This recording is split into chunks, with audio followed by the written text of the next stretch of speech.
Boa noite, pessoal. Estamos aqui com mais um PalcoCast. Esse que é o primeiro episódio ao vivo, aqui de 2025. E hoje tem uma pessoa especial aqui comigo. Ele que é secretário de esportes em São Carlos atualmente, mas também foi diretor e presidente da FESC, diretor de políticas públicas para jovens e também foi secretário de relações legislativas. Gente, enfim, ele tem um currículo vasto, ele vai contar um pouquinho tudo pra gente, mas ele também, além de ser essa pessoa da área pública, é um ótimo filho, um ótimo esposo, filho da dona Cilda, irmão do Eduardo, né? E amante de artes. Para quem não sabe, essa pessoa aqui adora brincar com artes.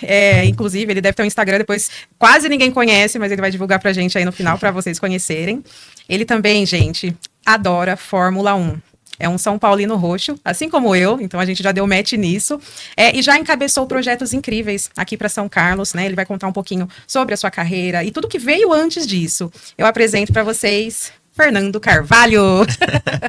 Seja bem-vindo, Fer. Obrigado, Ellen. Obrigado pelo convite. Caramba, nem eu sabia que eu tinha um currículo tão extenso desse jeito. Mas obrigado pelo convite. Uma honra estar aqui, participando ao vivo aqui, o primeiro de 2025 do PalcoCast. Espero aí contribuir para que a gente tenha um papo bem legal, bem agradável. Aí você fez um resumo aí do que é a minha vida. Eu fiz um resumo bem breve, né? Mas a gente, né, a pessoa que está lá em casa, né, ela quer saber com detalhes, né? Então, vamos começar com aquela pergunta para quebrar o gelo. Quem que é o Fernando, né? Além dessa figura pública, fala um pouquinho aí da sua trajetória. O que veio antes? A figura pública é o último passo da minha vida, né? Atualmente eu tenho 39 anos, faz 9 anos que eu tô na vida pública, mas lá, há 39 anos atrás, o Fernando veio lá de Pernambuco, cidade de Águas Belas, filho da dona Cilda, meu exemplo, a pessoa mais incrível que eu conheço nesse mundo. Eu cheguei aqui em São Paulo com 8 anos, irmão do Eduardo também, outra pessoa que eu admiro muito. Nós tivemos aí uma infância muito próximo, né? Porque era meu irmão, minha mãe e eu, nós três, aqui em São Paulo. Então comecei muito cedo a entender o que é um pouco da vida adulta, né? Com 8 anos eu já buscava meu irmão na creche, morava lá no Cruzeiro do Sul, tinha que atravessar ali Jardim Gonzaga até chegar na João Paulo II para buscar ele. Dona Cilda trabalhando muito, 2 empregos para sustentar tanto meu irmão quanto eu. E aí foi ali que eu tive os meus valores, os meus princípios, e aqui que me norteou para chegar até onde eu estou hoje. Eu falo que eu carrego comigo uma frase que eu não podia dar errado, porque minha mãe ralou muito para poder criar meu irmão e eu. Minha mãe abriu a mão de muita coisa para poder proporcionar o que nós temos hoje. E até brincava outro dia com ela, né, que ela é toda preocupada até hoje com a gente. Aí eu falei assim um dia para ela: mãe, fica tranquila, que os valores que você passou para nós, a base que você passou para nós, não tinha como a gente dar errado na vida, porque foram muito fortes, né? Minha mãe abriu mão de muita coisa lá em Pernambuco para vir para São Paulo.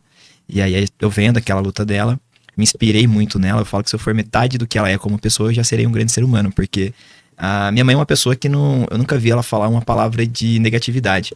Ela sempre tem uma palavra de acalento, uma palavra de conforto. Isso me moldou muito, isso me fez ser muito quem eu sou hoje. Eu me inspiro muito nela. Então, para eu chegar onde eu cheguei, começa lá atrás, como você falou, mas aí passa por vários nuances aí da minha vida que a gente vai falar nesse podcast. Muito bom. A gente sempre tem uma figura que inspira a gente. E quando é a mãe, né? Que no caso de seu, do Eduardo, ela foi mãe e pai, né? Então, eu acho que a gente cresce com aquela coisa assim, caramba, né? Que mulher guerreira, né? Que mulher incrível, sozinha, conseguiu criar 2 filhos incríveis. E a gente sabe que no mundo que a gente vive é muito difícil. Às vezes existem lados mais fáceis pra gente seguir, nem fáceis no sentido de as oportunidades estão ali, principalmente para quem vem da periferia, né? Pode começar errado, né? E vocês teve um modelo muito bom dentro de casa para fazer o que é certo, né? Eu falo que, eu até brinco, né, que eu tinha todas as desculpas para dar errado na vida, né, tava tudo muito fácil ali para mim, porque justamente, né, a dificuldade que é a infância de uma pessoa que vem da periferia, ela tem exemplos que ela pode seguir tanto pro bem quanto pro mal, e às vezes os exemplos mais próximos nem sempre são aqueles que seriam o correto na minha visão. Só que ele é mais fácil às vezes de seguir, né? Você decidir dar certo na vida é complicado. Você decide que você tem que estudar, trabalhar, conseguir suas coisas com muito esforço. Às vezes você almeja algo e demora muito para chegar, ou às vezes nem chega. Então realmente eu falo que eu tinha todas as condições de escolher outro lado, mas não, minha mãe sempre deu amor, carinho, apoio, e os valores que ela nos passou, eu falo nos passou porque eu sempre lembro do meu irmão. Então, não tinha realmente como a gente dar errado na vida. Eu fico muito feliz. E toda essa trajetória, né? Eu tô falando um pouco da minha infância, tô contextualizando a minha infância, mas é o que me fez chegar até hoje aos 39 anos, hoje trabalho como secretário, estou como secretário de esporte, faz 9 anos que eu estou na vida pública, então vem muito, muito dela, né? Muito essa força de lutar pelo que é certo, buscar fazer a diferença no mundo. Eu acho que o ser humano, o ser humano precisa fazer a diferença, né? Senão não faz sentido a gente estar aqui existindo. A gente tem que ter um propósito de vida, e é muito isso, é muito o exemplo que eu tive dentro de casa. Ah, que incrível, Fer. Muito bom saber, né? Para quem não conhece esse seu outro lado, né? Agora tá tendo a oportunidade de conhecer. E tem alguma memória marcante aí da sua infância, que tenha sido algo que falou assim, que você tenha pensado lá atrás, eu quero, sei lá, fazer alguma coisa para ajudar as pessoas.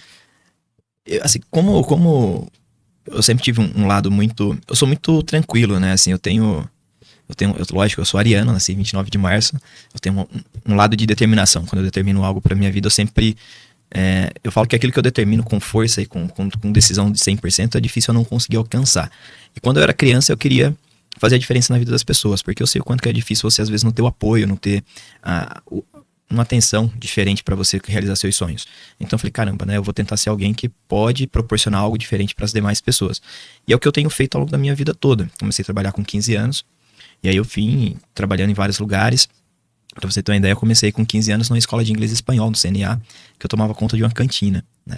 E ali eu aprendi muita coisa, porque eram alunos geralmente da faculdade, tinha professores, era a vivência de um meio do qual eu não era inserido, sim, né? Sim. Como eu vim de origem humilde, eu não tinha acesso a tanta informação. E a partir dali, conhecendo estudante da USP, da Federal, na época, os professores, muitos eram de fora, vieram de outros países, outras culturas, e eu sempre fui muito curioso. Isso é nato da minha personalidade, a curiosidade. Então eu passei a conhecer, passei a ter entendimento de outras culturas, isso me ajudou muito. Eu sempre tive um lado muito criativo, que era a questão de escrever, de desenhar, de pintar.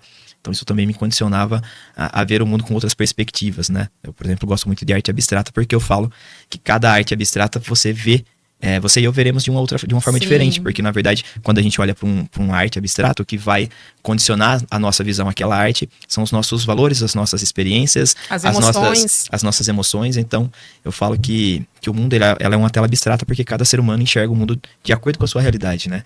Tem um livro do Clóvis de Barros, que é uma pessoa que eu gosto muito, Em Busca de Nós Mesmos.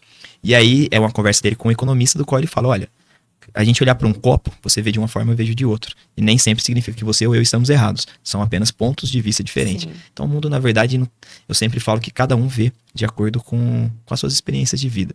Então eu sempre fui muito curioso, sempre tive a possibilidade de ter acesso à informação privilegiada. Eu falo que eu sou um privilegiado, né?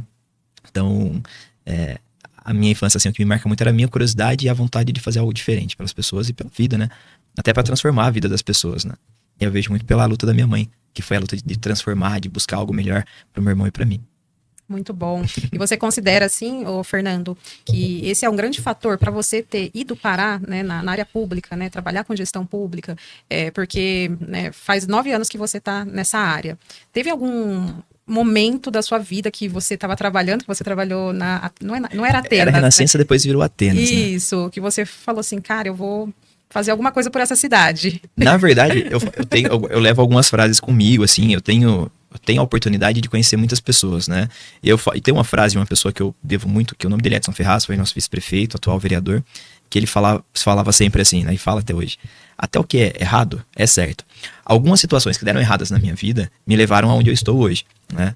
Eu sempre tive o desejo de entender o que era política. Eu sempre gostei muito dessa parte de política.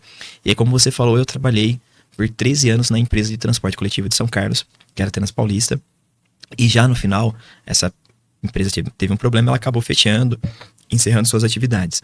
E naquele momento eu fiquei desempregado, fiquei 6 meses que eu fiquei sem atuação profissional. E ali foi algo que deu errado. A empresa fechou, encerrou suas atividades. E aí veio a oportunidade, veio o convite para que eu trabalhasse, entrasse na vida pública. Então, se a empresa não tivesse encerrado suas atividades, se de repente eu não tivesse sem aquela ocupação naquele momento, talvez eu não estivesse hoje inserido há 9 anos na política de São Carlos. Então, foi uma situação que foi, naquele primeiro momento, desafiadora, foi difícil, que você ficar sem emprego é complicado, mas eu sempre tive a experiência de que algo aconteceria de bom. Também tem um otimismo muito grande e uma fé muito grande, né? Também muito baseada na minha mãe, que é uma pessoa extremamente religiosa, de muita fé. E aí eu falo que às vezes precisa dar errado para dar certo. Então eu sempre tive o desejo de estar na política. A empresa da qual eu trabalhava encerrou suas atividades. 4 meses depois veio o convite para eu trabalhar na prefeitura de São Carlos. Então ali eu concretizei uma vontade que eu tinha, cara, de entrar nesse mundo, entender como ele funciona. E depois de 9 anos você tem um entendimento, lógico que você nunca sabe tudo, não tem como você saber, Sim. mas eu tenho um entendimento um pouco melhor do quanto que a política pode impactar na vida das pessoas, né? Eu falo que a política ela é uma ferramenta transformadora. Nós vemos que às vezes as pessoas não acreditam na política. E eu sempre falo, a política, ela é a real ferramenta de transformação. E a política, ela vai transformar a sua vida diretamente ou indiretamente. As pessoas acham que às vezes elas não dependem da política. E eu falo que não. Todos nós. Tem política em tudo, né, Fer? Tem política em tudo. Até a gente comentava antes de começar aqui o podcast, que, por exemplo, você ir até a padaria comprar o seu pão é um ato político. A hora que você fala pro padeiro, olha, eu gostaria de um pão mais branco, mais escuro, mais crocante, mais macio. Você dá o bom dia, às vezes você tem uma preferência ali, porque você já conhece ele há algum tempo. Isso é política, né? Então a política ela está inserida no nosso dia a dia, né? O ser humano é um animal político. Mas a política efetiva, a política que eu falo da executiva, legislativa, que é a que permeia a nossa sociedade, ela transforma a nossa vida. Você transforma ela ela afeta você de forma direta. Então, geralmente, o pessoal que tem menos acesso a bens, o pessoal que mais da periferia, o pessoal que trabalha, que tem um poder executivo mais humildes, ela tem uma ação direta, seja por um programa social, seja pelo serviço prestado pela prefeitura, ou pelo estado, ou pela União, que seria um sistema de saúde público, um sistema de transporte público. Isso é mais direto. Um auxílio, né? Isso é direto. E o indireto é aquela pessoa que acha que não precisa de política. Então, eu cito às vezes a pessoa que tem um poder aquisitivo alto. Eu não preciso de política. Só que é o seguinte, se você não tiver uma política funcionando na cidade, da qual você tem um asfalto de qualidade, você vai reclamar da política. Porque a hora que você cair num buraco com o seu carro, você foi afetado por uma política que não está sendo bem realizada. Quando você sai da sua casa sem a segurança e você é assaltado, é porque a política falhou na segurança pública. Então você foi afetado pela política. Então a política ela te afeta de forma direta ou indireta. Exatamente. Você pode achar que não precisa, mas você precisa. Sim, a falta d'água, né, por exemplo. A falta d'água, por exemplo, é um fator político. E aí isso vai atingir tanto quem tem um poder aquisitivo mais baixo, que mora na periferia, ou a pessoa que tem um poder aquisitivo que mora no condomínio mais nobre da cidade, do estado ou de qualquer lugar do país. Então a política é uma ferramenta de transformação. Eu acredito muito nisso, tanto que eu estou há 9 anos trabalhando com política. Eu tive a oportunidade de ser, por exemplo, um presidente da Fundação Educacional São Carlos, da FESC, da qual eu fiquei 5 anos. Durante todo o período da pandemia, eu estava como presidente. Ali, nós pudemos fazer projetos bacanas, você citou de projetos. Eu lembro que na pandemia, que foi, creio eu, que todos dessa geração, foi o maior desafio que nós passamos, né? Porque nós vivemos um cenário de uma guerra que era invisível, né? Que era um vírus. Então, isso afetou todas as pessoas, gerou medo, insegurança, desinformação. Então, até o momento que nós conseguimos entender o que era a pandemia, até o momento que nós conseguimos, por exemplo, chegar à vacina, que nós começamos a vencer, foi um período aí muito difícil, muito complicado. Sim. E aí eu cito a FESC porque eu lembro que saiu a determinação que nós teríamos que utilizar máscara. E naquele momento não existia máscara. Era muito difícil, porque todas que chegavam já eram vendidas, consumidas. Boa parte era direcionada para o pessoal da saúde, que trabalharam incansavelmente, que foram heróis naquele momento, né? Porque você escolher ser médico é uma coisa, você dar a sua vida e colocar ela em risco é outra, né? Isso os médicos, enfermeiros, auxiliares de enfermagem, todas as pessoas envolvidas na parte de saúde. E ali eu lembro que a Fundação Educacional ela conseguiu proporcionar a construção das máscaras. Então, São Carlos, para você ter uma ideia, nós fabricamos aproximadamente 200 mil máscaras. Caramba. Isso foi direcionado para o pessoal da saúde, direcionado para os funcionários e servidores públicos, direcionado para as pessoas carentes que não tinham condições de comprar as máscaras.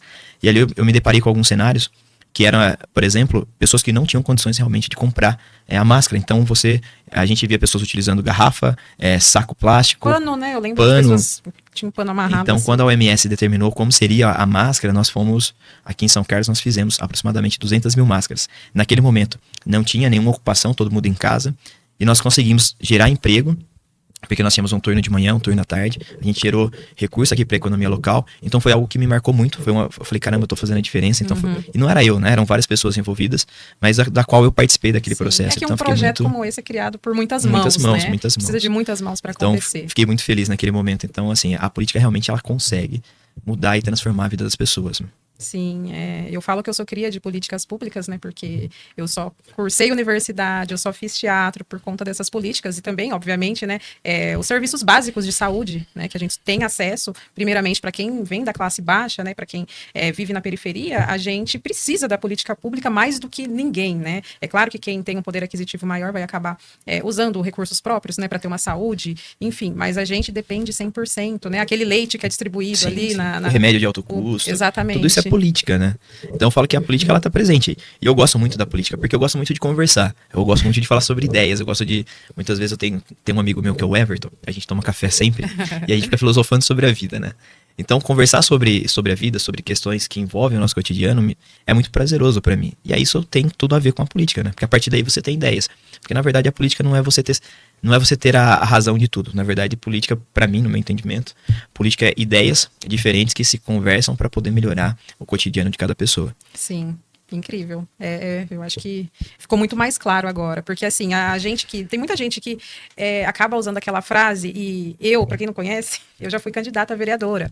E muita gente, às vezes você conversava na rua e falava assim, eu não gosto de política, não entro nesse mérito. Só que é importante a gente discutir, claro, saudável, respeitando opiniões distintas, mas o que é construído é para todo mundo, né, Fernando? Tudo é válido, né? Nós vivemos um momento hoje no Brasil, eu acho que pela primeira vez existe uma polarização, todo mundo fala, né, da polarização que existe no Brasil.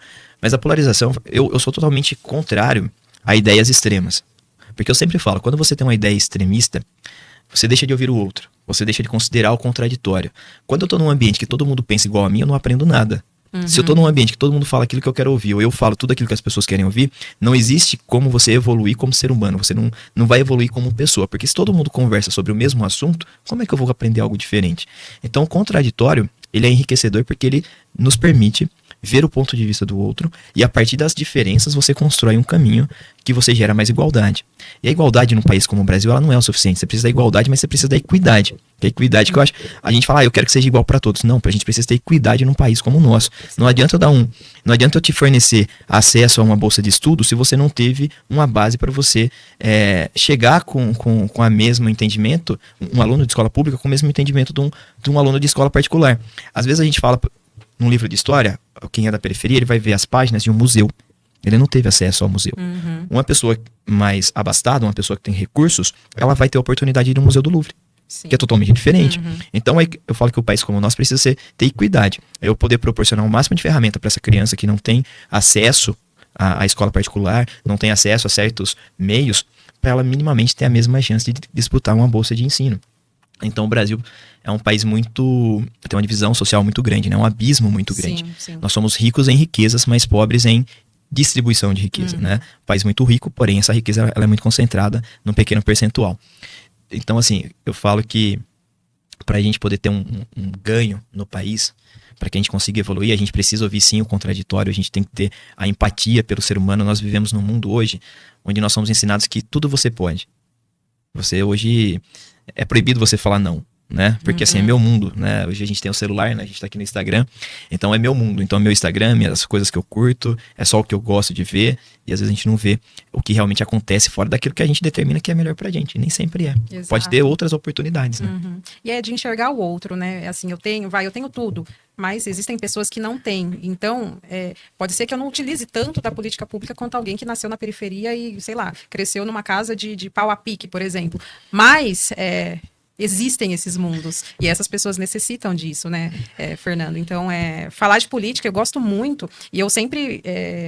eu coloco assim, né? Até para os meus sobrinhos que são jovens, são crianças ainda, né? Na verdade, é importante se interessar, porque quem se interessa por política vai lutar também e vai também querer ocupar esses lugares, porque esses lugares é para nós, né? E quem gosta de estudar, quem entende de legislação também, às vezes a gente como ser humano, né? Como cidadão, tem muita coisa que a gente não sabe, né, Fer? E aí você lê e aí começa a descobrir coisas, caramba, isso daqui chegou, sei lá, esse pão chegou até minha mesa por causa de uma política pública, sim, sabe? Sim. Então, eu acho incrível, e esse espaço é justamente para a gente engajar as pessoas, né, a entenderem mais, né, da importância dessa pauta.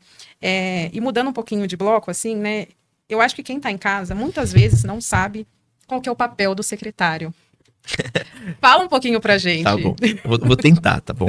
Mas assim, o secretário municipal de uma cidade, ou um secretário de governo estadual, ou um ministro, né? Porque seria mais ou menos a equivalente. Então tem o secretário municipal da cidade, o secretário de estado, e depois você tem os ministros. Geralmente o prefeito ele escolhe um secretário para cada pasta, que nem eu sou secretário de esporte. Então eu sou responsável por gerir o esporte da cidade de São Carlos. E aí, o gerir o esporte, ele inclui desde da criança que vai fazer a iniciação esportiva, ser inserido nos programas sociais para poder ter acesso ao esporte. Tanto depois eu venho na parte da prática esportiva até o atleta de rendimento. Só que aí tem um caminho, né? Início, base, o meio, até o fim, que é o rendimento. Depois você tem outras pastas, você tem a saúde, você tem o trabalho, emprego e renda. Na verdade, o prefeito, seja de São Carlos, seja de qualquer outra cidade, ele escolhe pessoas para poder gerir pastas estratégicas para poder melhorar a cidade.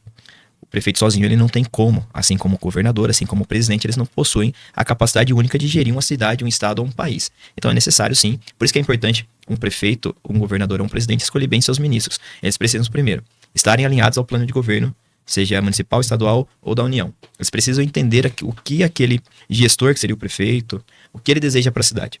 Depois ele precisa ter a capacitação para poder gerar o resultado esperado. O esporte da cidade de São Carlos, por exemplo, é um esporte que ele trabalha desde da base, da inserção da criança, até o esporte de rendimento. E entre outros, né, entre outras pastas, a gente precisa fazer a cidade funcionar. Basicamente é isso. Lógico, tem as atribuições legais, você responde, o secretário ele responde pelos seus atos, ele ordena despesas, ele pode ser cobrado judicialmente. Então, assim, existem vários aspectos do qual o secretário é responsável. E aí te gera, além de uma responsabilidade muito grande, um dever também muito grande para com a cidade. Eu falo que quanto maior a responsabilidade, maior é o desafio. A gente falava de mundos, né? Olha, a gente está num momento privilegiado. Eu sempre falo isso. Nós vivemos em uma cidade muito boa de se viver. Nós vivemos no centro de São Paulo, no estado mais rico da União, numa cidade que recentemente foi eleita a terceira melhor cidade para se morar no Brasil. E mesmo assim nós temos dificuldades aqui. Quando você transfere isso para outros estados, aí você vê o quanto que nós somos agraciados com oportunidades que outros não têm, né? E aí é sempre difícil a gente olhar para o outro quando a gente não sabe da realidade do outro. E a política ela vem para mostrar para nós que não é só o meu entorno que eu preciso cuidar. Eu preciso cuidar de uma cidade, de um estado, de um país. Eu sempre falo que é muito fácil para eu estar onde eu estou, falar ou julgar sobre uma situação, sobre um programa social, sobre qualquer outra coisa, fora daquele contexto do qual eu sou inserido. E eu, Fernando, falo que eu sou uma pessoa extremamente privilegiada. Eu acho que vai além da capacidade. A meritocracia, eu acho que a gente fala muito de meritocracia, mas eu acho que o país como o nosso, às vezes você precisa ter um pouco de sorte. E a gente não pode pegar a exceção da regra e falar que todo mundo consegue ou que todo mundo pode. Eu vejo, por exemplo, o meu exemplo. Eu vim da periferia, vim de lugares carentes, e eu já encontrei amigos que estudaram comigo na rua, já encontrei amigos que partiram pro lado do crime, amigos que usaram drogas, amigos que não tiveram a oportunidade de estudar. E não que isso faça menor, não é isso, mas eles não tiveram acesso a coisas que eu tive. Tudo bem, tem competência? Tem, mas eu também tive sorte. Tive pessoas que abriram as portas para mim. Então eu sou uma pessoa muito privilegiada. Sim. Então toda vez que eu olho para onde eu estou, eu falo, caramba. E às vezes até me bate um aperto no coração, eu falo, poxa, porque às vezes de tantos fui eu, né? Uhum. Assim, tem coisas que eu não consigo explicar e nem falar. Mas eu gostaria que mais pessoas tivessem oportunidades. E para isso que eu falo que a política, e por isso que eu às vezes estou inserido nesse contexto, que é para eu tentar dar o máximo de oportunidade para o máximo de pessoas possíveis. Porque a gente não pode trabalhar com exceção da regra. A gente trabalha muito com a exceção. Porque a Ellen conseguiu, todo mundo consegue. Porque fulano conseguiu, todo mundo consegue. Não é assim. A gente não tem, infelizmente, estrutura para que todos consigam. Deveria ser o contrário. A gente deveria ter como... A regra seria todo mundo conseguir, uma pequena parcela não conseguir chegar e quando eu falo ter sucesso, não é que a pessoa precisa se formar engenheiro, arquiteto, advogado, que a pessoa é milionária. Eu falo da pessoa ter uma condição de vida minimamente saudável, ela conseguir ter sua casa, ter sua condução, ter a oportunidade de levar o sustento para sua família sem sofrer tanto. Sim, né? Ter um lar saudável. Ter um lar saudável. Ter uma figura, né, do paterno ou materno ali. Eu tava vendo outro dia ele é advogado, mas hoje ele é advogado, é cantor. É que assim, eu gosto de vários estilos musicais, tá? Eu ouço desde a ópera, da música clássica, até o rap, o samba, o forró. Eu gosto de todos os estilos musicais. Eu acho que música é música. E eu gosto muito da música crítica, né? Da música que fala sobre verdades, assim. E aí então. O rap, no caso, é algo que eu ouço. O Eduardo Tadeu, que é do Facção Central, hoje ele é advogado. E ele trouxe um dado uma vez numa fala dele que eu fiquei impressionado, assim. Que se a Constituição fosse cumprida de acordo com como ela está lá, que foi escrita lá em 1988, 90% da população carcerária não estaria presa. Porque boa parte é preso pelo consumo primário. É o tênis, é a roupa, é a comida. Então, para você ver como que a gente vive num país desigual, né? E aí eu falo, caramba, a gente tem que trabalhar para a gente melhorar essa distribuição de renda, para poder você gerar mais oportunidade para que mais pessoas possam ter acesso a itens básicos, né? Sim. Uma casa, um lar confortável para você morar, Sim. um lugar para você chamar de seu, né? Ter uma família constituída, porque a gente sabe que, infelizmente, muitas famílias se dissolvem, né? Não consegue. E aí você vai, tem um alcoolismo, tem droga, e se a gente vai aprofundar muito. Eu sou muito sortudo, né? Eu tenho minha mãe, tenho meu irmão, hoje eu sou casado com a Natália, a gente tem uma vida muito tranquila, né? A Natália tem 2 meninas, 2 filhas maravilhosas, e a gente tenta passar para ela justamente esses valores, né? A gente tem a oportunidade de ter um lar constituído, mas a gente sabe que tem muita gente que não tem essa oportunidade, então a gente tenta passar esses valores todo dia lá em casa. Muito bom, Fer. E me fala aqui, na sua opinião, né? O que diferencia, assim, um gestor, né, da área pública mediano de um verdadeiro líder, né? Porque... Olha, o líder, né, que é aquele que arrasta as pessoas, muitas vezes o líder ele não precisa falar que ele é líder, só as ações dele já são espelho, né?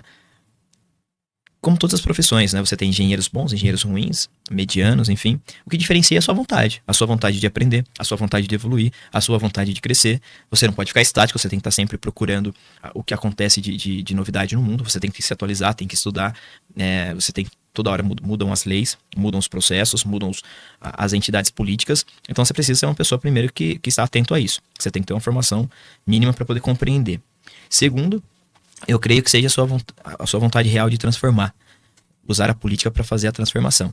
E aí você, como toda profissão, tem que ter dedicação, né? Você trabalha de segunda a segunda. Você não tem final de semana, você não tem feriado. Então, quem trabalha com política, que realmente entende a política como essência e leva para a vida, é uma pessoa comprometida. E toda vez que você se compromete a algo na sua vida, independente de qual seja a função, eu, por exemplo, vou usar a minha. Eu era cobrador de ônibus com 18 anos. Né? Quando eu trabalhava no período da manhã, eu acordava 4h30 para trabalhar. E quando eu trabalhava no período noturno, eu chegava 1h30 em casa para trabalhar. Mas mesmo assim, eu sempre procurei dar o meu melhor. Né? E foi essa vontade de evoluir, de fazer o melhor, que foi me levando aos certos degraus na minha vida. Porque para você chegar em algum lugar, você não dá um pulo de 10 metros. Você não tem essa capacidade. Você tem que ir passo a passo. E às vezes o passo a passo ele é um pouco mais demorado, às vezes ele é um pouco mais dolorido, mas você precisa ser um passo a passo. Então a determinação é de querer fazer a diferença. Então isso que transforma um político, é isso que faz Por que o médico se diferencia do outro? Pela forma de atendimento, pelo tanto que ele estudou, pelo tanto como ele entende o ser humano. A principal ferramenta, na minha visão, para você ser diferente, é você entender o ser humano. Gostar de pessoas. De pessoas, você ter empatia. É muito difícil você se colocar no lugar do outro. A gente estava falando, hoje em dia, todo mundo quer ser atendido. Ninguém quer atender. Todo mundo quer ser ouvido, né? Ninguém quer ouvir. Exato. Todo mundo quer ter o seu desejo atendido. Ninguém quer realizar o desejo do outro. E aí você entender o ser humano, entender as necessidades, entender as dores. Você muitas vezes refletir. Né? A gente é ser humano, a gente tem emoção. Eu falo por mim. Né? Quantas situações eu tive na prefeitura, ou até mesmo na minha vida, que eu poderia explodir, brigar, achar que a outra pessoa estava errada. Aí você para, reflete, tenta entender, vê a realidade daquela pessoa, por que ela está agindo daquela forma. A gente não sabe a dor do outro, né? Exato. Muitas vezes a gente está vendo o desenrolar de uma história. Foi muito engraçado. Engraçado não, né? Eu estava saindo da academia essa semana, e aí todo dia que eu saio da academia, eu atravesso a rua, vou no posto e tomo um café.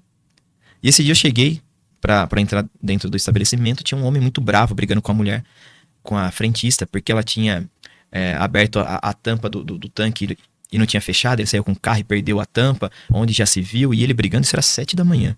Eu olhei aquela cena e falei, caramba, né? Pra pessoa estar alterada assim, aconteceu alguma coisa. Não pode ser somente a questão da tampa. Deve ser muito além disso, né? Porque era uma reação muito desproporcional àquilo que tinha acontecido. Né? E a menina falando, não fui eu que fechei a tampa, foi você que veio, fechou e foi embora. Tudo bem, passou, eu fiquei impressionado com aquela situação, observei, naquele momento eu não podia fazer nada, fui embora. Voltei à tarde pra tomar café. Eu falei, nossa, hoje de manhã, porque como eu vou lá todo dia, eu já conheço o pessoal do posto, né? Voltei no outro dia, no outro dia, não foi à tarde não, foi no outro dia que eu fui pra academia, falei, olha, caramba, o que aconteceu ontem, né? Fiquei, tá tudo bem com a moça que o rapaz ofendeu. Aí ele falou, tá, o rapaz inclusive voltou à tarde pra pedir desculpas. Nossa. O que tinha acontecido? Recentemente ele tinha perdido a mãe. Ah, poxa. E tinha ficado tudo pra ele. Todas as questões financeiras da mãe, a questão dele absorver o luto, a dor. E aí ele reconheceu e depois foi visto que foi ele que fechou, foi embora e perdeu a tampa. E ele voltou pra pedir desculpas, né? Quem olhava ali naquele primeiro momento dele brigando, com certeza condenou ele. Até eu falei, caramba, que que pessoa, né, sem noção, que Exagerada, desproporcional, né? que exagero. Uhum. E aí, se eu não tivesse perguntado, eu teria ficado com aquela impressão. Sim. Não justificava, obviamente, a dor de cada um, mas ele teve a humildade de voltar a pedir desculpas e reconhecer o erro. Então, às vezes, a gente não tem hoje a paciência de entender o ser humano, de entender o próximo. Por isso que eu vejo tanto... Eu não, né? Todo mundo vê o aumento da violência, enfim. Muitas vezes a gente não tem a paciência de entender o outro. É ter empatia, né? Se colocar no lugar do outro. É, Né? Às vezes você encontra alguém estressado no trânsito. Esses dias a gente estava no carro, né? Eu não lembro com quem que eu estava. Eu falei assim, nossa, que lerdeza, esse carro não anda, né? Aí eu falei assim... E teve um episódio, quando minha mãe fez uma cirurgia, em que, né, ela tirou o útero, ficou, né, super debilitada. E eu fui buscar ela no hospital. E assim... uma lombada doía, né? A barriga dela, tadinha. E assim, eu fui, tipo, a 20 por hora até chegar em casa. E a galera buzinando, sabe? Aí agora, toda vez que eu vejo que tem alguém muito lento na minha frente, eu fico assim, meio brava. Mas eu falo, poxa, e se tem alguém doente? Se tem uma mulher grávida ali? A gente não sabe o que tá acontecendo com a outra pessoa, né? Isso Exato. Mas vamos lá, mudando um pouquinho o bloco agora. Vambora. Fer, eu quero entender melhor sobre o projeto que você esteve envolvido, né, de uma política aí para deficiente visual aqui em São Carlos. Eu quis procurar mais saber, só que eu falei assim, não, hoje a gente vai conversar, ele vai me contar pessoalmente a respeito, porque eu achei incrível, de verdade. Na verdade, eu não participava da política ainda, era totalmente fora do meu do ambiente político, assim, tinha a ver com política, mas eu não estava na prefeitura. Eu trabalhava na empresa de ônibus, e dentro da empresa de ônibus tinha um sistema de monitoramento do qual a gente fazia o controle de frota. Então nós sabíamos onde o ônibus estava. Era um Google Maps, de forma bem simplista. Era um Google Maps com um monte de ônibus andando. Nossa, que legal. E aí veio uma empresa de fora com um desafio que era o seguinte. Nós temos alguns deficientes visuais em São Carlos e eles solicitaram que eles tinham grande dificuldade de utilizar o ônibus. Porque o motorista não parava, porque eles não conseguiam pedir a informação correta. E aí eles fizeram um pedido para que fosse criado alguma ferramenta para que eles acessassem o ônibus de uma forma muito mais tranquila e com segurança. Sim. Naquele momento veio uma empresa de Ribeirão Preto que desenvolveu um aplicativo chamado Buzz Alerta. O que era esse aplicativo? Naquela época o iPhone ainda estava surgindo, nem tinha iPhone, que era o BlackBerry, que era o celular da vez. E era um aplicativo que eles pegaram as informações de geoprocessamento do nosso sistema de monitoramento, porque aí cada ponto de ônibus era demarcado com a sua coordenada de longitude e latitude, e a partir daí eles desenvolveram uma sequência de números, então cada ponto da cidade tinha um número. O deficiente visual colocava esse número no aplicativo e aí o aplicativo falava quais linhas iam passar, a quantos pontos, quantos metros e quantos minutos faltava para o ônibus chegar até aquele ponto do qual ele estava esperando o ônibus. Essa foi a primeira etapa, foi o desafio. E aí eu participei do desenvolvimento desse aplicativo, como eu era o analista de GPS, o analista de tráfego da empresa, eles precisavam da minha ajuda com relação ao refinamento desse aplicativo. E aí eu fiz a junção do sistema de monitoramento com as informações do aplicativo e foi onde nós criamos esse Buzz Alerta, do qual fiz parte desse processo. E na época nós tínhamos os deficientes que que utilizavam o protótipo desse aplicativo, o nome do que era mais assim, o Ailton, né? Que era a pessoa que não tinha visão, que era o que fez a solicitação, ele utilizava muito esse aplicativo. E eu lembro que nós fomos, aqui em São Carlos, nós recebemos na época Globo Ciência, que passava de sábado de manhã, que era Globo Ciência e Globo Ecologia. Não sei se ainda hoje existe, mas na época existia. Então, várias empresas de fora, todos os meios de comunicação de São Paulo, do Brasil, veio gente da Argentina conhecer. E o bacana nós fizemos a pintura em todos os pontos da cidade. Cada ponto tinha um número, então o deficiente visual ele chegava no ponto, digitava o número e aí aparecia as linhas de interesse deles. Então ele selecionava a linha e digitava o número. Então, por exemplo, Jardim Maracanã Paulistano, essa linha que eu queria. Eu estava no ponto 1207. Eu digitava 1207 e aí eles tinham o talk, né, que falava para eles a linha. Uhum. E a hora que ele selecionava isso, falava, olha, está a 10 pontos, 5 minutos, 700 metros. E ele escolhia qual informação ele gostaria de receber, tanto para embarcar quanto para desembarcar. E aí eu lembro que foi um sucesso, todo mundo gerou muita curiosidade, porque era o primeiro aplicativo do Brasil com aquele nível de informação para facilitar a vida dos usuários. E deu muito certo, o pessoal utilizava. Segundo ponto, nós conseguimos, dentro do ônibus, existia um terminal de dados que tinham informações pré-programadas. Eu fazia essa pré-programação no CCO da empresa da qual eu trabalhava. E aí nós conseguimos inserir o nome do deficiente visual. Então, por exemplo, eu era um deficiente visual, Fernando. A hora que eu selecionava o ônibus, chegava para o motorista, Fernando está no ponto 1206. E aí eu fazia o treinamento, eles eram orientados a parar, tinha um local pré-determinado, onde no caso eu estaria aguardando o ônibus, e aí a gente fazia um treinamento que o motorista abria a porta e falava, Fernando, seu ônibus chegou, pode entrar. Quando a gente chegou a esse segundo passo, aí teve uma procura muito grande por essa tecnologia.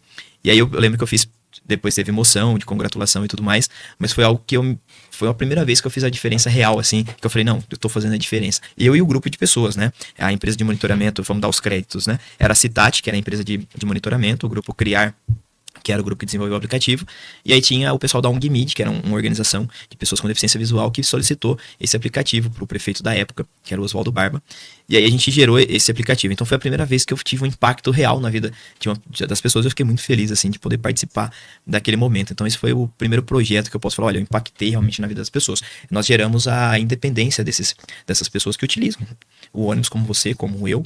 Eles têm uma independência, uma liberdade gigantesca. Eles não dependiam, assim, de pessoas para poder se locomover. E esse aplicativo veio para facilitar. Aí depois, a empresa da qual eu trabalhava encerrou suas atividades, enfim, eu não sei hoje como que tá esse aplicativo, se ele existe ou não, mas foi o primeiro no Brasil que deu uma repercussão muito legal, muito grande aqui para nossa cidade. E eu fiquei muito feliz de participar disso, porque foi um ano, nós tivemos um ano muito intenso. A gente recebia, as empresas vinham visitar a gente para conhecer. E aí era uma ferramenta de transformação, de inclusão, de acessibilidade, coisas que hoje são pautas hoje, né? Sim. Naquela época a gente já estava fazendo a diferença. Então me senti muito feliz até hoje. Eu lembro, me recordo com muita felicidade. Muito legal, é incrível. Eu adoro esses projetos de inclusão, né? Porque, poxa vida, né? É aquela coisa de se colocar no lugar do outro, sim. né? Imagina que você tá aqui e, sei lá, você tá de olhos vendados, né? Você precisa ter um direcionamento. Como que isso acontece? Sim. Né? Então, é extremamente importante. A importância da tecnologia também para somar com isso, né? Porque eu falo que a tecnologia veio realmente para ajudar, né? Todas as pessoas.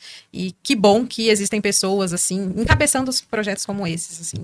Os projetos de inclusão hoje, eles são muito mais presentes, né? Até porque hoje a gente teve a internet, ela foi muito difundida, hoje é muito prático, é muito fácil as pessoas terem acesso à internet, a celular, mas naquela época não era tão simples assim. Mas hoje evoluiu muito essa questão. É usar ao nosso favor. Ao nosso favor. Bom, Fer, você tem falado um pouquinho das suas aspirações, dos projetos aí que você se sentiu realizado, mas ainda tem algum sonho, algum desejo ainda que o Fernando Pessoa, até... Olha, vamos parafrasear. Fernando Pessoa. Fernando Pessoa, conta o que tem aí o que o Fernando, né, Pessoa, almeja para o futuro, tem alguma coisa, seja pessoal, profissional também? Pessoal, eu sou muito realizado, né? Hoje eu tenho uma família maravilhosa, né? Tenho uma família escolhida, que é a minha esposa, com as duas filhas dela, né? Que é a Natália, a Ana e a Isis. Tenho a minha família, que é a minha mãe, Cilda Maria, meu irmão Eduardo, você que também faz parte da minha família. Então, pessoalmente, eu sou muito realizado. Eu ia deixar essa para o final. Desculpa, então estraguei. Tudo bem, desculpa. Pessoalmente, eu sou muito realizado. Tenho amigos de verdade, aqueles amigos que a gente não se fala todo dia, mas se eu ligar aqui para 2, 3, eu tenho certeza que eles estenderão a mão. Profissionalmente também sou muito realizado. Hoje eu ocupo, né, um cargo dentro da prefeitura. Com certeza muitas pessoas gostariam de estar onde eu estou, então isso também é uma realização profissional. Então acho que a minha maior aspiração é continuar fazendo bem e ajudando o máximo de pessoas que eu puder, enquanto eu puder, né? Perfeito. Acho que esse é o principal objetivo da minha vida. Bom, gente, já que ele já falou, né? O Fernando é meu cunhado, eu sou esposa não, né? Sou noiva do Eduardo, e esse ser humano aqui não é balela isso que ele tá falando, ele é muito isso mesmo, porque o Eduardo, toda vez que ele precisa de alguma coisa, de alguém, ele liga pro SOS Fernando, e ele tá de prontidão, gente, ele, sei lá, pode ser meia-noite, 2 horas da manhã, ele pode, sei lá, tá com o carro quebrado, ele vai, ele pega um Uber, ele pega um ônibus, ele aparece para ajudar, não somente, né, o Du, né, que é meu noivo, mas as pessoas mesmo, então eu vejo que você tem um coração muito grande, você tá sempre pronto para ajudar, às vezes você vê esse menino suado. O que você fez, Fernando? Já fui lá, já fui não sei aonde, trabalhei que não sei o que, levei a Natália não sei aonde, levei as crianças, e agora tenho que dormir, porque amanhã eu vou acordar 6 horas da manhã, porque eu tenho um projeto para fazer, nanana. Ele é ligado no 220. E como que você consegue, né, essa pergunta que eu sempre faço para as pessoas que vêm aqui, como que você consegue administrar tudo isso? Na verdade, nem sempre dá pra administrar, né? Existem as coisas imprevisíveis, assim, na nossa vida. Na verdade, você falou que, eu gosto de ajudar, é que, na verdade, eu acho que é o que eu sempre espero que as pessoas façam pelos outros. Porque, na verdade, não adianta a gente ter tudo só pra gente, né? Eu falo que, às vezes, eu conversando com a minha esposa, eu falo assim, amor, eu escolhi você. Eu poderia não escolher, ser sozinho, tá tranquilo na minha vida, mas eu escolhi você, porque não adianta você ter tudo só pra você. Eu acho que a nossa vida é compartilhar. Nós somos seres humanos que precisamos compartilhar as coisas uns com os outros, né? Senão a gente seria muito egoísta da nossa parte querer só pra gente. Eu ajudo porque eu já fui muito ajudada. Muitas pessoas me ajudaram nessa vida. Então o mínimo que eu posso fazer é ajudar, ainda mais as pessoas que eu amo, seja você, seja meu irmão, seja minha mãe, seja minha esposa, os meus amigos e até as pessoas que eu não conheço muitas vezes também. Eu me sinto mal quando eu não consigo ajudar alguém. Se você me pede algo, eu não consigo te ajudar e às vezes eu me sinto mal. Não deveria ser assim, mas eu me sinto.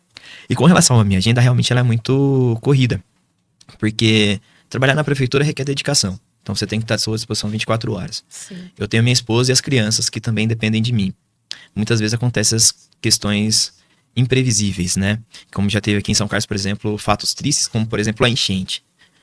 Não é algo que a gente gosta, mas às vezes acontece a gente tem uma cidade que foi construída em volta de um rio. Então, poxa, já passei muitas noites lá. Nossa, eu lembro. Virando a noite, ajudando as pessoas. Não que isso seja, não é algo que é pra me engrandecer, não é isso. É uma questão de ajudar o próximo por entender que a gente precisa ajudar. Então, às vezes eu não dou conta, né? Final do ano passado, por exemplo, meu corpo me cobrou. Eu lembro que chegou uma terça-feira que eu não consegui levantar. Desligou a chave viral do meu corpo. Eu fiquei uma semana ruim, porque era justamente isso, você não para. Mas aí eu recuperei a energia e continuo. Porque aí você, poxa, tem projeto pra acontecer, tem família pra dar conta, tem todo mundo aí pra gente ajudar. E ser ajudado também. Também sou ajudado às vezes, tá? Tem muita gente que me ajuda, acho que é uma troca. E eu falo que quando você se propõe a algo, você vai se conectando com as pessoas com a mesma energia que você. Sim. Eu sempre uso uma frase que você é a média das 5 pessoas com quem você anda, né? Então você tem que escolher bem as pessoas que estão à sua volta. Porque nós somos energia. Então se eu tô bem, se eu tô feliz, eu vou atrair pessoas que estão vibrando mesmo Sim. que eu. Se eu estou mal, automaticamente. Você pode perceber que quando você tá triste, se você não tomar cuidado, cada vez você vai ficando mais triste. Sim, Você vai exatamente. afundando, né? Uhum. Eu falo que a energia que você gasta pra ser feliz e pra você reclamar da vida é a mesma. Então vamos tentar ser feliz. A energia que você gasta pra pensar pequeno ou pensar grande é a mesma. Vamos pensar o maior que eu puder pra eu poder realizar. Talvez eu não alcance, Sim. mas eu pelo menos direcionei a minha energia pra isso. A energia que eu gasto pra reclamar da vida e pra agradecer é a mesma. É a Então assim, vamos ter gratidão, porque se a gente olhar bem mesmo, a gente tem muito mais a agradecer do que pra reclamar. Sim, né? exato. E às vezes as nossas frustrações, as nossas reclamações, elas são tão pequenas dentro da dificuldade dos outros, né? Às vezes eu vou reclamar porque eu, sei lá, acabou, sei lá, hoje eu tô sem dinheiro pra eu comer, né? Hoje eu tô sem dinheiro pra comprar algo que eu gostaria. Sei lá, porque às vezes é supérfluo. Pedir uma pizza. Pedir uma pizza. Às vezes eu tô sem dinheiro pra pedir uma pizza. Caramba, eu comi o mês inteiro pizza, eu tive a oportunidade de comer aquilo que eu gostaria. E às vezes tem gente que não tem Sim. o dinheiro pra comprar arroz e feijão pra sustentar a família. Então, quando a gente pensa em reclamar, a gente tem que olhar pra trás. A gente tem muito mais a agradecer Exato. Da do onde que reclamar, você né? veio, né? Assim. Então, e eu tenho essas memórias, assim, né? Então eu falo, poxa, minha vida é muito boa. Não tem que reclamar, não. É praticar gratidão todos os dias, né? Eu sempre falo isso também, eu gosto muito de meditar, né? E todo dia eu levanto, né, cedo, quando não é antes da academia, depois, e eu sempre coloco isso, porque às vezes a gente não para pra pensar nas coisas boas, nas bênçãos que a gente tem na nossa vida, né, Fer? E aí, aquele probleminha, a gente acaba crescendo ele, e aí, a hora que você coloca na ponta dos lápis, quantas coisas já conquistei? Olha tudo que eu tenho, né? E aí os problemas, eles vão ficando reduzidos. Isso que você falou da energia é algo que eu acredito muito. Quanto mais a gente reclama e mais perto de pessoas que são negativas, a gente acaba ficando um pouquinho também, né? E esse papel é muito importante, né? De saber se enxergar assim e se policiar. Não, eu tô, né, murmurando demais, né? Vamos elevar essa energia para as coisas darem certo, né? Uma pessoa, eu trabalho com vendas. Se eu vou para uma reunião de vendas desmotivada, triste, a chance de eu não conseguir um fechamento ali é muito alta. Então eu vou como se eu estivesse indo para o maior evento da vida, né? Eu até postei ontem. Eu me arrumo, eu passo meu batom, eu medito, eu bebo minha água e eu falo, não, agora eu tô pronta. E é outra energia ali. A pessoa do outro lado, ela sente isso, né? Todos os eventos da nossa vida são sempre os maiores, né? Porque às vezes pode ser o último da nossa vida. Sim. Eu falo que às vezes a gente reclama da onde nós estamos, mas se a gente parar pra ver, foi tudo que nós desejamos, era estar ali naquele lugar, né? Então, como que eu vou reclamar de trabalhar com política e ter que estar disponível 24 horas se eu desejei isso?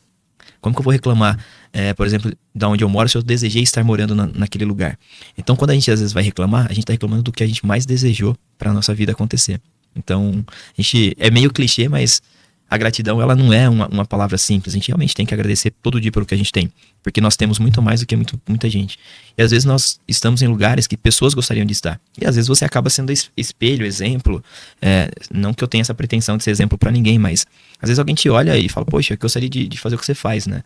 Como que é fazer o que você faz? Sim. Então só tenho a agradecer a Deus, agradecer as oportunidades, agradecer a dona Cilda, agradecer meu irmão, enfim, minha esposa que estão lá comigo. Minha esposa principalmente, porque ela vivencia comigo essa loucura da minha agenda. E eu sei que não é fácil. Às vezes eu chego em casa com a cabeça... Nosso trabalho às vezes tem muitos desafios. Eu chego em casa com a cabeça a 200 por hora, ou distante, ou pensando em coisas que eu deixei de fazer, ou que eu poderia fazer diferente, ou que vão acontecer. E aí ela tem que ter a compreensão de esperar eu baixar a minha frequência, voltar, olha, tô em casa. Então, assim... Deixa o trabalho pra lá, e amanhã resolve, às vezes né? nem sempre dá pra deixar o trabalho pra lá, às vezes acaba indo pra dentro de casa, então ela tem essa paciência. Às vezes ela dá uma brigadinha, mas não é sempre não. 99% das vezes ela tá comigo ali, me apoiando. Isso é importante, né? Nossa, com certeza. Ter o apoio em casa é sensacional. E ter pra onde voltar também é muito bom, né? E ter alguém ali te esperando, é melhor ainda. Às vezes, que nem eu tava te falando, né? Que é muito egoísta da nossa parte querer ser sozinho, né? Sim. Não, nada contra, tá? Tem pessoas que se sentem bem. Eu também me sinto bem. Eu nunca tenho solidão, eu tenho solitude. A minha companhia me basta, eu sou muito feliz com a minha companhia. Então, se eu ficar em casa sozinho um mês, pra mim vai ser ótimo. Mas eu falo que é egoísmo da minha parte querer estar somente sozinho, porque é bom você ter pra quem voltar. É bom você ter por quem lutar. Porque se você luta só por você, é muito vazio. Acho que o ser humano ele precisa compartilhar a sua vida. E é isso que eu tento fazer todos os dias. Ah, que lindo, Natália. Tá orgulhosa, né? Muito bom. Fer, agora a gente vai falar um assunto muito sério. Eita. É um momento de descontração aqui do PalcoCast, que eu sempre trago, porque a gente filosofa, a gente fala de assuntos sérios. Mas, você como secretário de esportes, em qual esporte você se garante? Em qual? Rapaz... Eu gosto muito de assistir Fórmula 1, esse é o que eu mais gosto. Mas assim, na verdade, eu sempre fiz tudo e nunca fui bom em nada, na verdade. Então, eu sempre pratiquei todos os esportes. Então, se você me pôr pra jogar bola, eu vou ter noção e eu vou ter base. Vou ser o melhor? Não serei o melhor. Mas eu tenho a noção. Se você pôr pra jogar vôlei, a mesma coisa. Então, como eu tive uma infância de qual eu não tinha tanto... Eu não tinha um videogame, eu fui ter depois. Na minha época não tinha tanta internet, a gente era obrigado a praticar muitos esportes. Então, assim, o que eu gosto? Futebol, amo futebol. Já fiz jiu-jitsu. Mas assim, o futebol que eu gosto muito, hoje eu treino todos os dias, então a academia também é algo que eu passei a gostar muito. E um esporte que eu amo, que você já falou que é a Fórmula 1, que aí realmente, eu gosto mais de Fórmula 1 do que de futebol, pra você ter uma ideia. Porque a Fórmula 1 me remete muitas coisas boas, né? Eu gosto muito de velocidade, tem um ídolo que é o Ayrton Senna, que foi assim... Nossa, incrível. Assisti o documentário, né? Eu fiquei apaixonada, porque eu confesso que eu não tinha, assim, me aprofundado na história dele. E é uma baita personalidade. Do esporte, o Ayrton Senna pra mim é o maior ídolo que eu tenho. Porque muito mais que o piloto, ele se tornou um herói, porque assim, o Brasil é carente de heróis, de bons exemplos, de pessoas que chegam no auge, né? E o Ayrton Senna chegou no auge do esporte mais caro que existe no mundo. Muito pela sua persistência, pela sua perseverança, pela sua forma de ser, porque ele não era... Ele era teimoso, ele né? era... Essa é Se você me perguntar qual que é a minha maior qualidade, meu maior defeito, eu falo que é a mesma coisa, a minha teimosia. Qualidade porque quando eu determino que eu vou fazer alguma coisa, eu vou fazer. Então isso é uma qualidade. E teimoso porque muitas vezes eu tô dando murro em ponto de faca por causa da minha teimosia. E ele era uma pessoa muito teimosa. Sim. E ele acreditava muito no potencial dele, né? Então ele não era só um herói, ele não era só aquela pessoa maravilhosa. Ele tinha os momentos dele que ele falava, não, ele desafiava todo mundo para poder alcançar os seus objetivos. Então ele, pra mim, é um exemplo. Então tem Fórmula 1 é o que eu mais gosto. Gosto muito do Hamilton. Atualmente é o meu... Da Fórmula 1 é a pessoa com quem eu vivo compartilhando os stories dele, porque ele, pra mim, é uma pessoa que tem uma representatividade que vai além do esporte, além da Fórmula 1. Ele tem as causas que ele luta, ele é muito engajado com a questão do meio ambiente, pela igualdade. Então ele agora foi pra Ferrari. Ele voltou a usar o capacete amarelo, que era quando ele era criança. O amarelo que ele usava é porque ele era muito fã do Ayrton Senna, inclusive, né? Ele tem uma relação muito próxima com o Brasil. Em 2019 eu tive a oportunidade de ir lá em Interlagos assistir, foi uma realização de um sonho, esse era um sonho que eu tinha. Então a Fórmula 1 realmente é o esporte que eu mais tenho paixão, assim. Que lindo. Incrível. Meus pais assistiam muito Fórmula 1 por conta do Ayrton Senna, né? Então, aos domingos eu lembro daqueles barulhinhos dos carrinhos na pista, assim. E minha mãe, ela é fã do Hamilton. E é engraçado, né? Vou contar se minha mãe estiver assistindo, ela vai dar risada. Ou ela vai ficar brava. Ela vai ficar mais brava. Minha mãe segue o Hamilton no Instagram, né? E assim, ela curte tudo, ela tá ali, né, movimentando, nananã. Aí ela me manda print, olha o Hamilton aqui, olha como ele tá bonito nessa foto, não sei o quê. Aí, ele respondeu ela uma vez, ela escrevia pra ele no Instagram. Que honra. Aí respondeu, minha mãe ficou maluca, ela falou assim, meu Deus, o Hamilton tá me respondendo. Nossa. Ela veio, filha, olha aqui, o Hamilton tá falando comigo, nananã. Tipo assim, né, claro que era alguém da assessoria dele, nananã, né. Mas assim, ela ficou, gente, tão feliz, essa mulher, e aí eu falei assim, não vou me estragar a felicidade dela. Mas aí um dia eu falei assim, mãe, é que essas pessoas que são muito famosas, que têm muitos seguidores, aí milhões de seguidores, muitas vezes elas não conseguem gerenciar as redes. Imagina o tanto de mensagem que uma figura como essa recebe, né? Aí ela falou assim, não importa, né? Só de ter visto a minha mensagem respondida, o assessor escolheu a mim, né? Pra responder. Isso daí, se acontece isso comigo, eu imprimo isso daí e faço um quadro, porque assim, eu sou muito fã dele, pela história mesmo de superação que ele tem, enfim. Ele pra mim personifica a questão do ídolo, né? Que é não só dentro da pista ali, você ganhar a corrida. Porque isso aí temos muitos pilotos que fizeram isso. Mas você extrapolar o ganhar a corrida, é você ter a sua representatividade como figura com relação a exemplos. E o Ayrton Senna, só voltando rapidamente nisso daí, ele tinha muito isso, né? Ele se importava muito com o Brasil, ele tinha uma preocupação com o Brasil. Porque o Brasil... E com causas sociais também. Com as causas sociais, e o Hamilton carrega isso com ele. O Ayrton, inclusive, é o maior fã dele, é o maior ídolo dele na Fórmula 1. Então, eu fico muito feliz eu pude ver, né, o Hamilton correndo ao vivo. Foi algo impressionante. Eu acho que essas personalidades assim, importantes, né, que marcaram a história, e essas que também continuam marcando, que estão vivas, né, tem um papel muito grande também para incentivar a política pública, para também ajudar, né, eu falo que às vezes ser bem reconhecido, ser notado, ser famoso, tem essa coisa de você poder movimentar, né, e ajudar pessoas também, né? Tá ali por trás de uma causa muito grande, ajudar, fazer doação, enfim. Eu acho que é uma forma também de você usar a fama para o lado positivo, né? E ajudar as comunidades também de pessoas que precisam. Quanto maior quanto maior o patamar que você alcança, principalmente quando você é ídolo de um esporte, maior aumenta a sua responsabilidade com aquilo que você faz fora do esporte que você escolheu praticar. Porque você passa a ser espelho de milhares de pessoas, de milhares de crianças. E aí, com certeza, o que você faz vai refletir nessas crianças. Eu falo que o esporte e a cultura são as duas ferramentas de transformação instantânea na vida de uma pessoa.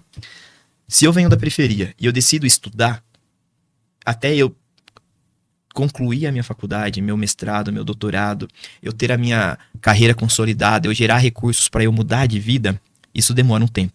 Para eu transformar a realidade das pessoas que estão próximo a mim, demora até 4 gerações. O esporte consegue, de forma instantânea, transformar a vida das pessoas. Eu vou usar o exemplo de um jogador de futebol, porque toda criança carente sonha em ser jogador de futebol. Você sair do seu campo de terra, da sua rua que você jogava, até você chegar num time profissional, vai demorar uns 10 anos. Em 10 anos, você, dependendo de onde você chega, você consegue transformar a sua vida e a vida das próximas gerações, das pessoas que estão ao seu entorno, e você vira espelho para aquela comunidade, para aquela cidade, para aquele estado, para aquele país e para aquela... Dependendo do patamar que você chega, igual um Neymar, que hoje está se apresentando no Santos, você vira espelho para o mundo. Exato. Então, o esporte, ele tem a ferramenta instantânea de transformação. E você passa a ser exemplo para tantas crianças, porque... O ser humano, ele precisa de um espelho para ele poder chegar a algum lugar. Sim, exemplo, né? Você sem uma referência, é que nem uma bússola. Sem um norte, você não sabe para onde você vai. Você vai ficar à deriva no mar. Na nossa vida, a gente vai ficar à deriva na vida. A gente não sabe para onde vai. Se eu não sei para onde eu vou, qualquer coisa me basta. Não é isso? Exatamente. Tem essa frase? Se eu não sei para onde eu vou, qualquer coisa me basta. Exatamente. Se eu tenho alguém de referência, se eu tenho uma bússola, eu vou procurar seguir os passos daquelas pessoas. Então, o artista, o cantor, o ator, a atriz, a personalidade, o atleta, ele é uma referência, ele é uma personalidade. Então, quanto maior a escada da minha vida, maior é a minha responsabilidade em mostrar bons exemplos. Né? A vida precisa de bons exemplos. Sim. Qualquer pessoa pode dar um bom exemplo. A pessoa que recolhe o nosso lixo diário, ele é um exemplo. Porque essa pessoa que sai da casa dela de manhã, sobe num caminhão, muitas vezes não por escolha, mas era o que tinha pra ela hoje. E ela passa lá, recolhe o seu lixo, te dá um bom dia, te dá um sorriso, isso é um exemplo pra você. Só que é um herói anônimo, que muitas vezes ninguém nem sabe que existe. Vai saber aquela pessoa que é afetada diretamente. O cara recolheu o lixo da minha casa e falou bom dia. Poxa, às vezes eu tô saindo de casa, meio injuriado, reclamando de, sei lá, uma reunião que eu vou ter. Poxa, o cara levantou 5, 4 da manhã, tá correndo 30 km por dia, pegando o lixo da minha casa que eu produzi, né? Colocando no caminhão, ele olha pra mim, dá um sorriso e fala bom dia. Poxa, como que eu vou reclamar do meu dia? Pois é. Como que eu vou reclamar da minha vida? Só que esse é um herói anônimo, ele afetou apenas o meu dia. Um jogador de futebol, como a gente tá dando o exemplo do Neymar, um story dele afeta a vida de milhares de pessoas. Sim. Então, quanto maior é o seu sucesso, maior é a sua responsabilidade na hora de disseminar bons exemplos. Então, o esporte e a cultura são duas ferramentas que eu sempre digo. Ferramentas de transformação instantânea. Quando você chega no alto nível, você transforma em volta do seu todo e não precisa de 4 gerações. Você faz isso em 10 anos. Se você pegar 4 gerações para 10 anos, é um lapso de tempo muito grande. Então, é por isso que eu falo que é instantâneo. E aí você passa também a transformar a vida das outras pessoas com exemplos. Então, o esporte tem essa característica muito específica, seja qualquer que seja a modalidade. Sim. Sempre vai ter alguém se espelhando em você. É muito incrível, né? Eu adoro artes, né? Principalmente teatro. Eu falo que eu sou cria do teatro, porque também foi um movimento de uma política pública que deu essa oportunidade para pessoas como eu, na época que o pai e a mãe não podiam pagar um curso como esse, de estar inserida nesse meio e de conhecer artistas, né? Foi quando eu comecei a estudar Plínio Marcos, Nelson Rodrigues, enfim. E aí a gente se vê nesse universo de também levar a arte para dentro de casa, inspirar pessoas que estão ali em volta. Eu falo assim, eu não fiquei famosa nem nada disso, mas eu afetei algumas pessoas, né? Algumas pessoas começaram a fazer teatro depois que eu comecei a fazer. Você gostava de Nelson Rodrigues? Eu Eu gosto, né? Tanto é que Das músicas, tudo? Oi? Das músicas, tudo? Pena, a gente tá encerrando aqui, né? Ficaria aqui horas conversando com você. É muito bom, você tem um papo muito legal. Obrigado. Enfim, essa pessoa tem muito conteúdo, tem muita história, né, para contar. Ele não contou, sei lá, 1% de tudo que ele já vivenciou, mas já fica o convite para você voltar. Mas para encerrar, a gente faz eu faço, né? Eu trouxe isso aqui pro PalcoCast, que é um joguinho rápido. Perfeito. Jogo rápido, tá? Beleza. Nada de ficar enrolando na resposta. É isso ou aquilo. Fechou. Tá? Então vamos lá. Vamos lá. Quadra ou campo de futebol? Campo de futebol. Casa ou passeio? Casa. É mais fácil administrar uma cidade ou uma família? Uma cidade. Cidade ou área rural? Cidade. Churrasco ou comida japonesa? Churrasco. Assistir a Fórmula 1 ou a final do São Paulo no Brasileiro? Assistir Fórmula 1. Nossa, eu não acredito. Assistir Fórmula 1. Putz, eu jurava que... Não, mentira, eu fiquei pensando. Eu acho que ele vai preferir Fórmula 1. Correria ou tranquilidade? Correria, minha vida é sempre corrida. O que dá mais dor de cabeça? Burocracia ou falta de orçamento? Falta de orçamento. Burocracia a gente dá um jeito.